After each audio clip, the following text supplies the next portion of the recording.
to the Steve Wright commentary, and let me hope you've been having and enjoying yourself as the days go by. Let me also hope too that you're staying safe as I am staying safe in the midst of the great pandemic, COVID. Today I want to talk a little about restoration of paradise. Restoration of paradise. Here is what we know. According to the biblical account, this is what we know.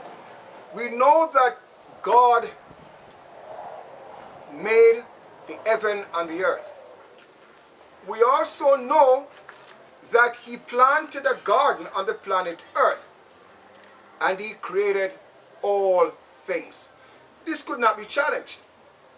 Charles Darwin came up with a theory which we will never accept until this day. And so Darwin remains a theory. So the truth of the matter is, God created us. When God created us, and on the sixth day He made man, He made Adam.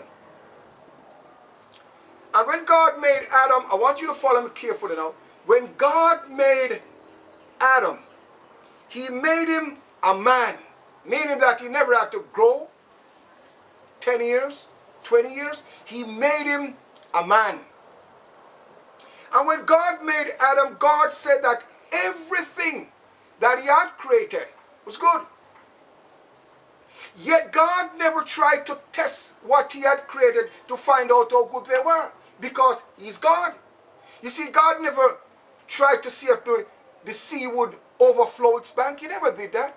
He never tried to see if the donkey or the cows or any animals, for that example, would have done otherwise than what He made them for. But when He made man, He did something completely different. God looked at the man and He said, Adam, I'm going to ask you to name all the animals. I'm going to ask you to name all the animals. It meant that what God put into Adam was a brain. And God was going to prove to the man that he was perfectly and wonderfully made different from the animals with his brain. The record said that God had named all the animals by Himself, God. And God hid that from Adam. And then was going to test Adam and prove to Adam that his brain was made perfectly. So God did not interfere with Adam naming the animals. God said, okay, Adam, name the animals. God didn't interfere. God stepped aside and got of all the names and was ready to test Adam's brain. You know, when Adam looked and it was time for Adam to name the animals, when he looked, he saw one of the animals say, moo, moo. And Adam said, cow. And God sticked it off correct. When he looked at another animal, he heard the animal, aw. He said, that's a donkey.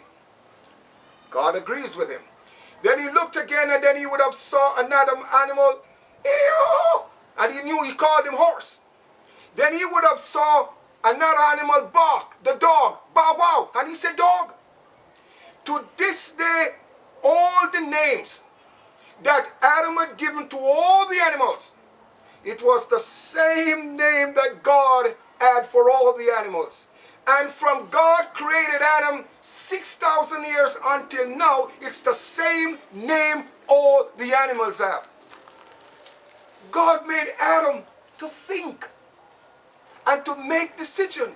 And then God made him to talk. He was to talk like I am doing. So he would have communicated with his maker. He was to talk with his maker. Now God made him, and God proved to him, proved to Adam, that his brain is 100% perfect and good. And it was something that God never did with any other part of creation, only the brain of the man.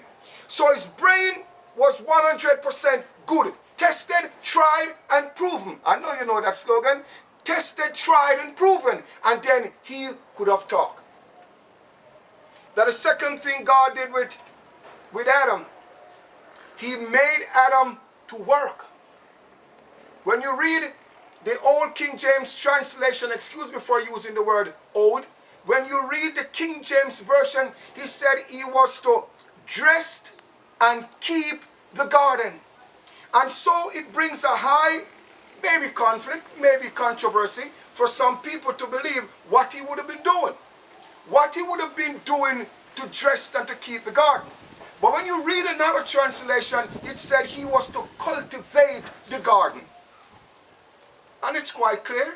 He was made to work. He was made to think. He was made to talk. He was made to make his own decision. So when Adam was to cultivate, here's the thing now. God only made one apple tree. God only made one guinea tree. God only made one mango tree. So therefore he made all these plants with seeds. Meaning that he was not going to plant any more trees.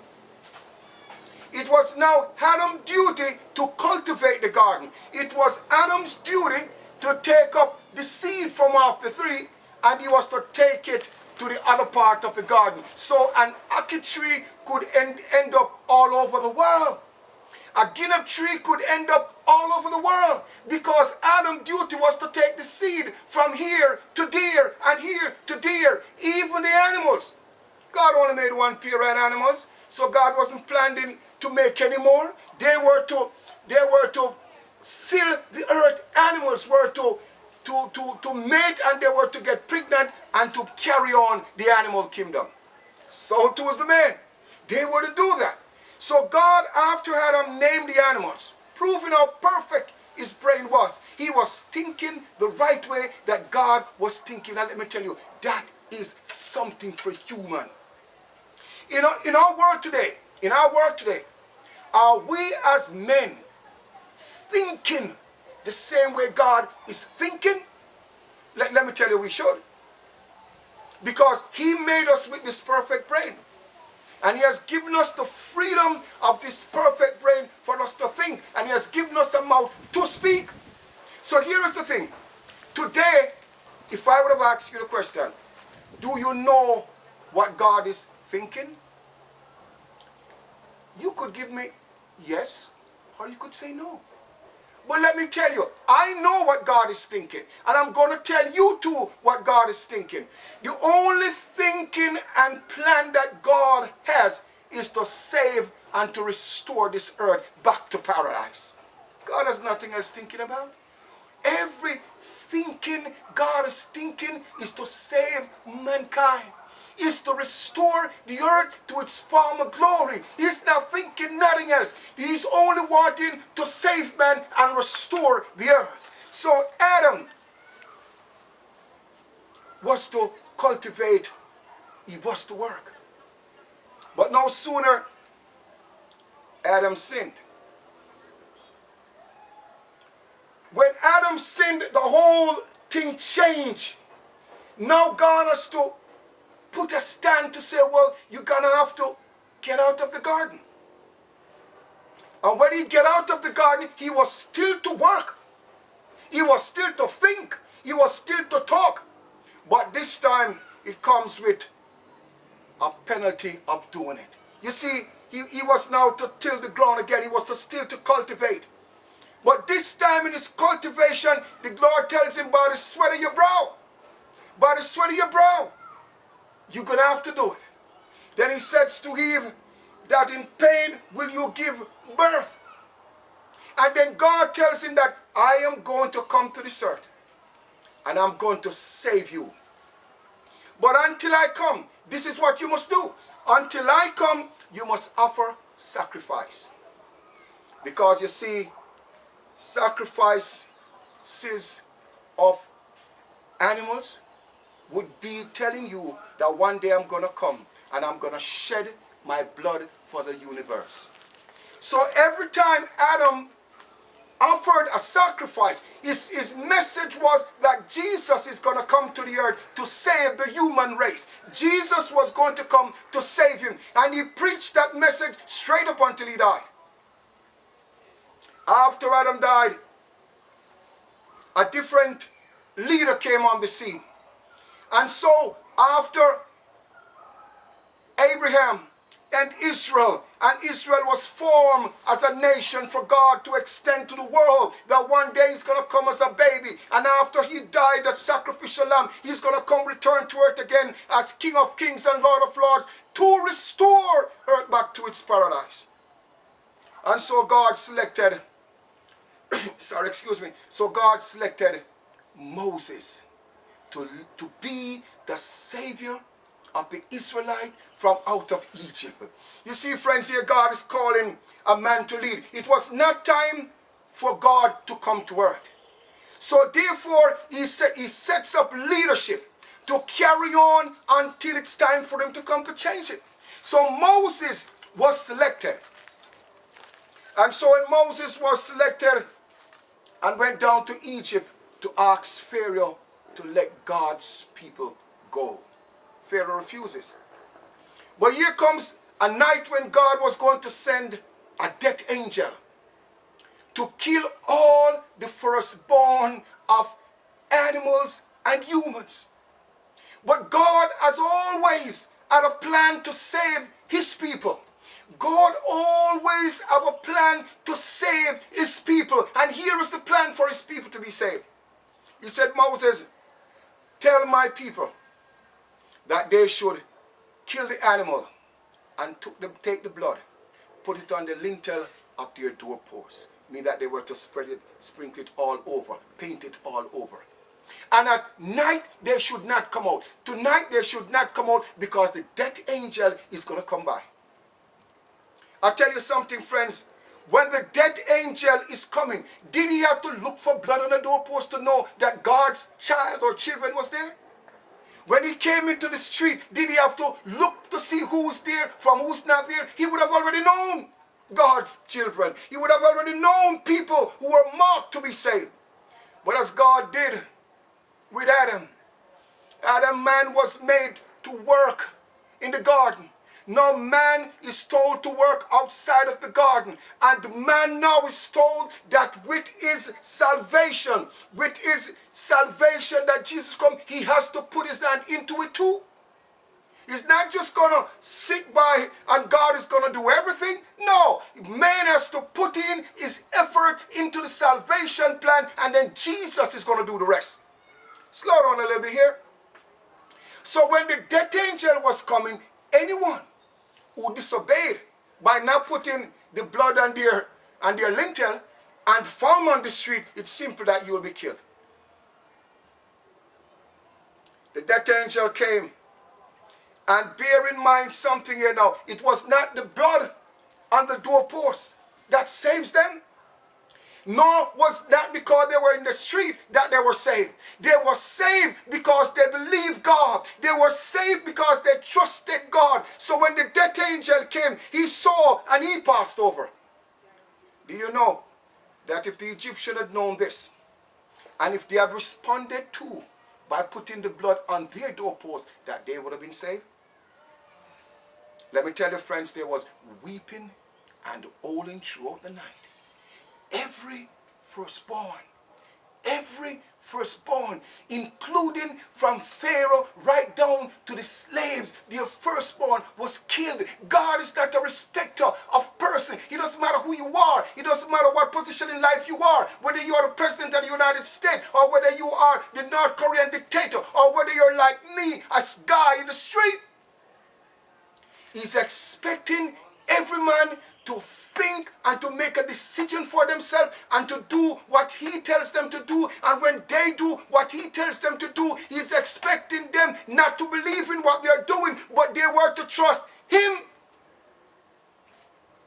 When Jesus came to this earth too, a lot of people, he healed a lot of people. And I'm going to single out the woman with the issue of blood. She thought to herself that if she could just but touch the hem of his garment. And she did.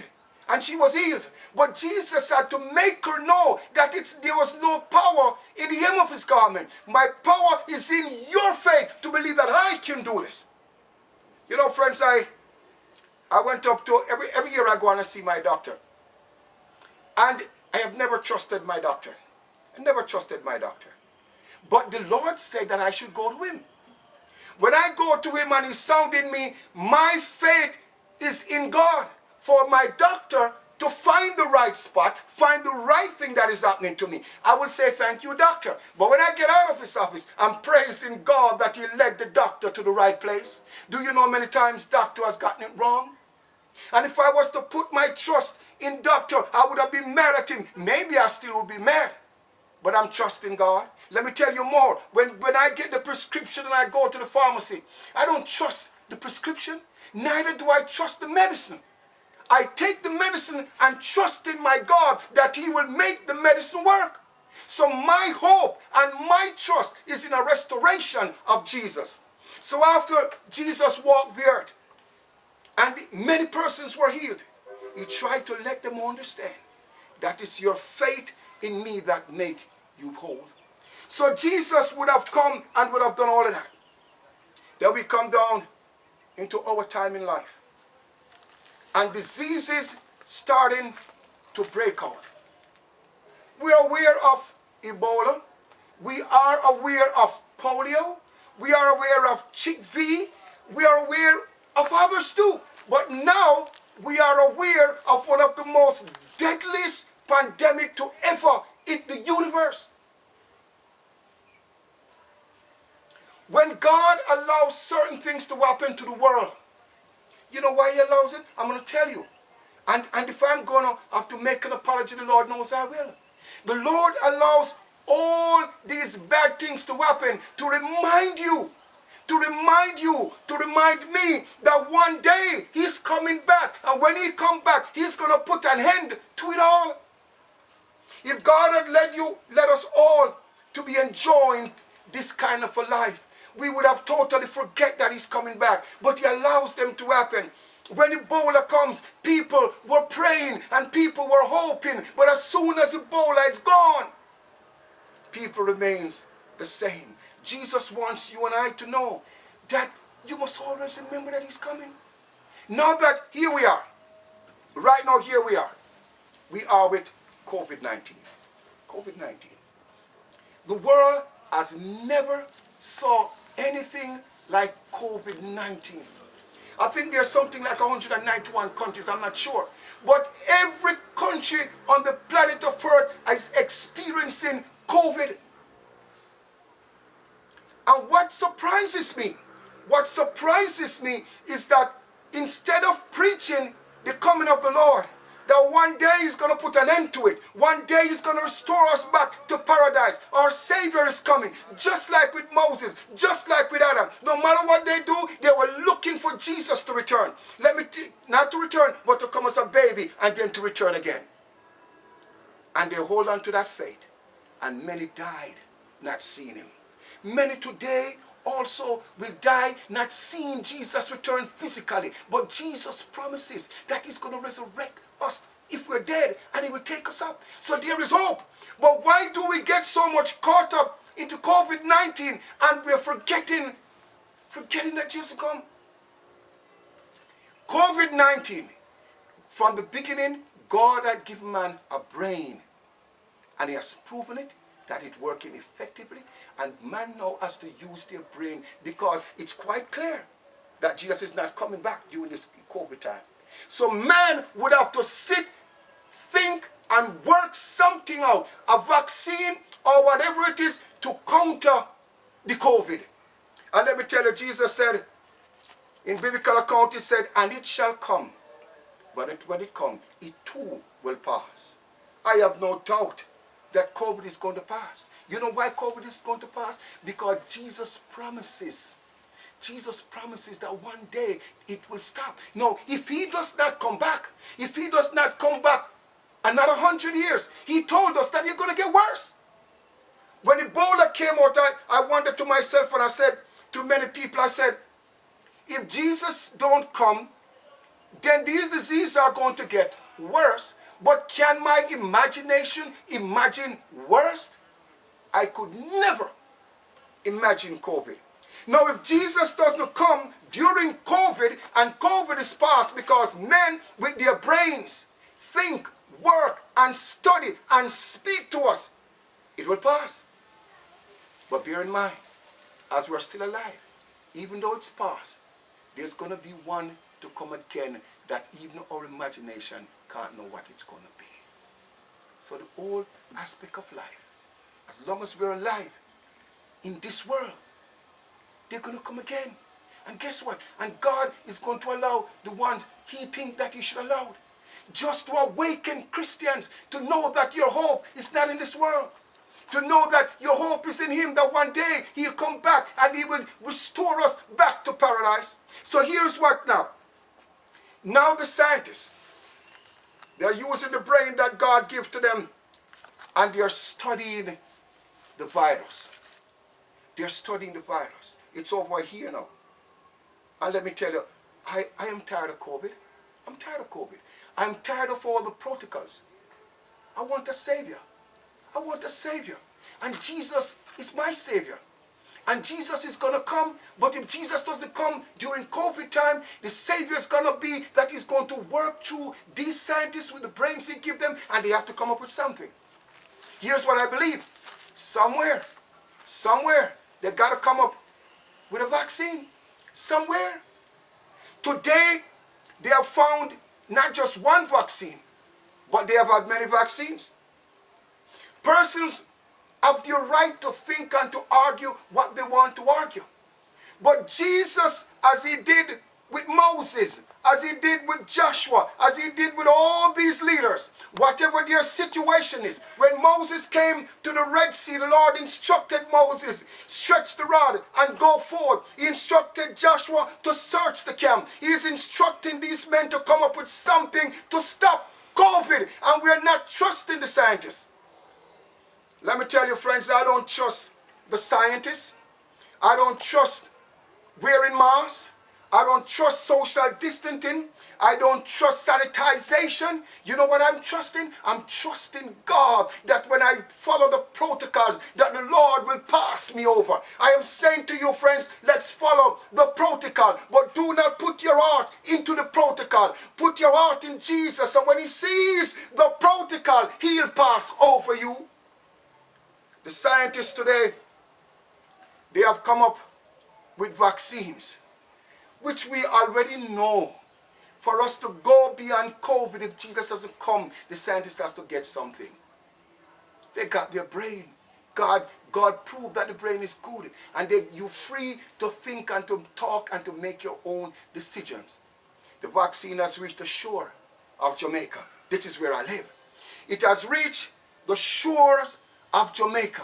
Ask me if I'm going to take it. It's a resounding yes. Ask me if I believe in the vaccine. No. Then why are you going to take it, Steve? I'm going to take it because I'm trusting God that when I take it, it will get me better. I am saying, Christians, arise to the occasion. Christian, arise and know that vaccination is not what we're talking about. We're talking about the power of Jesus. We're talking about him to whom we trust is far greater than COVID protocols. He's far greater than the vaccine that is coming. But we're going to follow protocols. We're going to take the vaccine, and we're going to trust God that when we take the vaccine, then it will cure our body until COVID is past and Jesus comes.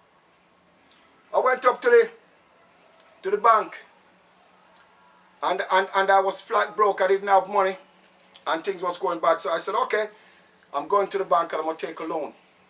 I said, Lord, should I go to the bank and take the loan? The Lord continued to urge me strongly to go to the bank. So I said, okay, from the minute God is encouraging me and I'm feeling the inspiration, I'm feeling the urging in my back to go to the bank. So I go to the bank. When I go up to the bank and I'm talking with the loan officer, told him how much money I want. He went on his computer. He didn't find me having an account. And if I don't have any account, I don't have any money. And he didn't see how it's possible to lend a man who is self-employed and don't have nothing anywhere. So he said, Mr. Wright, I don't think I'll be able to help you. Because you don't have an account, you can't prove to me that you're working, you can't do nothing. So, you know. But when I sat there and realized that he's telling me that he can't help me And that's it. I was murmuring to myself. I was saying, God, what you tell me to come to the man, and the man saying, can't help me. And you know, the learning officer heard me, you know. He heard me. And he said, what did you say? I said, I wasn't talking to you. I was really talking to God, because God told me to come to you. And you would have given it to me. You'd never believe how magnificent God is. You know, let me tell you, sometime when my life is messed up and get into all kind of a contemporary, like sometimes I want to beat my head, but I just learn how to trust God. Do you know what the loan officer said to me? He said, okay, all right. You know what I'm going to do for you? I am going to give you this card with the amount of money you said you want to borrow, and you just use the card, do what you want to do, and pay it back. You want to tell me, Mr. God, then? No, sir. You can talk all you want to talk. My trust was in God. What I'm saying to you, friends, we must trust God. Today, I understood that when the vaccine came, Bruce Golden took it, P.J. Patterson took it, but I'm relating to Everett Brown, Pastor Everett Brown, who's the union pastor of Seventh-day Adventists on the island. And let me tell you, I applaud you, Pastor Everett Brown. You did the right thing. If you are the leader of the children of the Seventh-day Adventist Church on the island, you did the right thing. God is expecting you to lead from in front, and you're doing that. When Moses took the children out of Egypt, when he went to the Red Sea, God didn't tell the children to go forward. He told Moses, stretch the rod and go forward. Everett, you did the right thing. You stretched the rod forward. You took the vaccine, and we are behind you. You didn't trust the vaccine, Pastor. I know. You trust God. I know that you knew that God was going to come through, and you have to go forward with it. I'm also giving another prep too, that you have allowed the institution of the church and our hospitals and our health clinics for them to have the virus, to deliver the virus.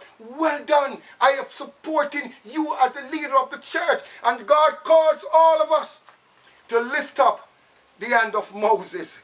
You see, Pastor, we're lifting you up, and we're hoping that all Christians around Jamaica and around all the world, that we believe and we trust God. Let us follow the protocols. If we're going to take the vaccine, don't get excited that the vaccine is going to cure you. Get excited that when you take the vaccine, Jesus is going to cure you. Jesus needs you to have a symbol that when he sees the symbol, he'll pass over you. The symbol can't save you. The vaccine can't save you. The mask can't save you. But Jesus can save you. But you must put the symbol on your doorpost. You must put them on. And when the death angel comes, he'll pass over you.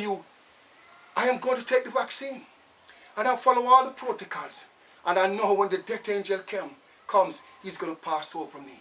But until then, when Jesus comes, he's going to restore back earth to paradise. When Jesus comes, there will be no more COVID. When Jesus comes, there will be no more Ebola. When Jesus comes, these will be former things, and they would have all passed away. I long for Jesus to come. In my church hymn that I sing, it said, lift up the trumpet and loud let it ring. Jesus is coming again. When all is said and done, he said that knowledge increases, men run to and fro. Jesus is coming again. My friends, hold on to that faith in the second coming of Jesus. Never lose it, no matter what happened. Jesus will pass over you and I, and he's coming back to restore earth again. That is my hope. That is my faith. That is where it lies. It lies in Jesus. Keep holding on to yours. And when he comes, we'll all be in paradise, and sin will be no more. God bless you, my friends.